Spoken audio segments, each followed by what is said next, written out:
It's an honor and a thrill to be here today at my alma mater.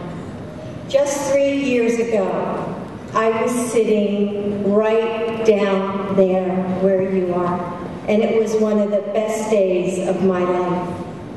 Through many long nights of studying and writing papers, I dreamed of earning my doctorate in education, and I was proud to finally receive that doctorate in January of 2007.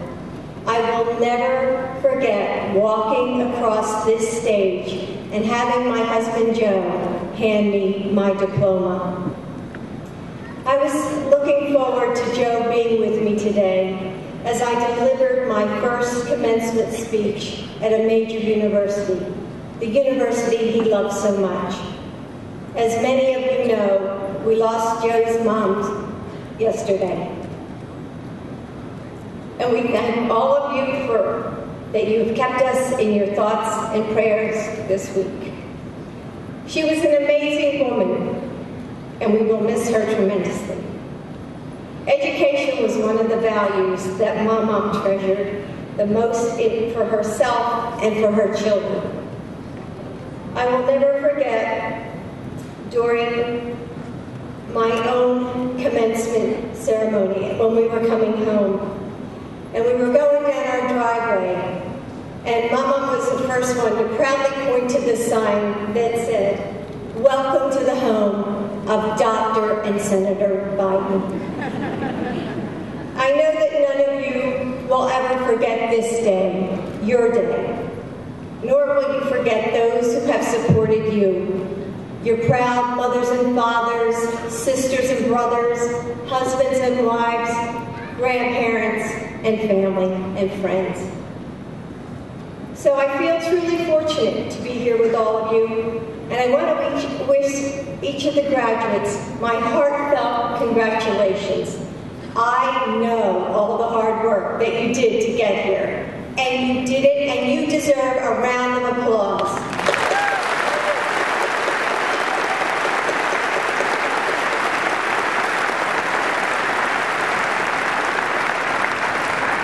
It's also great to be back here on a campus that I've called my home throughout the many years of my own education, and one that is truly special to me and to so many members of my family who also attended this university.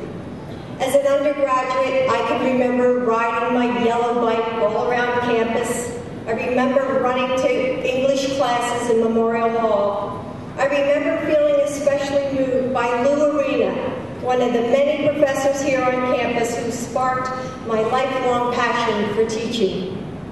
Years later, as a doctoral student, I was back on campus, spending many hours in night classes taught by unforgettable professors like Dr. Bob Hampel, Professor Joe Delpatour, Dr. Jim Broomall, and my advisor, Barbara Curry, who helped steer me through the doctoral process. The University of Delaware transformed me, and not only because it was here that I met my husband, Joe. The University of Delaware transformed me because that's what education does. Your best professors can inspire you. Your peers can motivate you to be better than you ever imagined. Your favorite courses can literally alter the path you take in life. I know this because of my own experience, but I also know it because of yours. Some of you are familiar with my story. I became a teacher. I spent the last 16 years teaching English in community colleges. I taught for 15 years nearby at Delaware Tech, where 20 of you graduates here today started your studies. And now I continue to teach full-time at a community college in Northern Virginia, not too far from the White House. People often ask me why I continue to teach, and my answer to this is simple. It's you. It's the students. Students who overcome obstacles, students who dare to think and dream big. I am inspired by my students, some who have returned to school to improve their job prospects, others spending 2 years at a community college before transferring into a four-year college, and still others who come from all parts of the world to get an education and pursue their dreams of working in America. Though my students may differ in age and background from many of you, their stories are ultimately the same as yours and of mine. They are stories of education changing lives, building confidence, and opening doors. Nelson Mandela once said, "Education is the most powerful weapon you can use to change the world." By changing your life through education, you are readying yourself to change the world for others. Because while you all come to this college at different stages in life, after sacrifice and hard work, you all walk across this stage today having accomplished something that no one can ever take away from you, your education.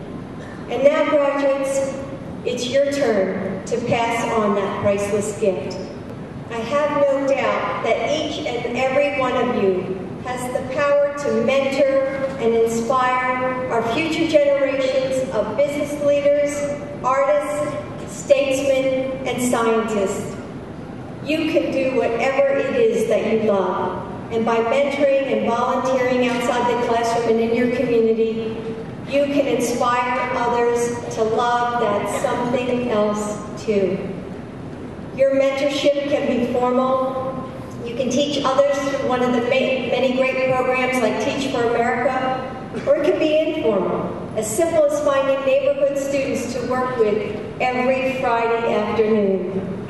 Or just like two of your professors here at the university, Fritz Nelson and John Byrne, who jointly won the 2007 Nobel Peace Prize with former Vice President Gore for their climate change research. You can apply your specialized knowledge to educating the world on a global scale. So while I encourage all of you today to let your education continue wherever you go next, to open your eyes to the world around you and be curious about everything in your path, I encourage you, like Jefferson, also to keep your eyes open to others, to imagine what they are capable of being and becoming. Because after today, you owe it not only to them, but also to yourselves, to pass it along, that knowledge, that passion, and now that well-deserved University of Delaware degree. So congratulations, graduates.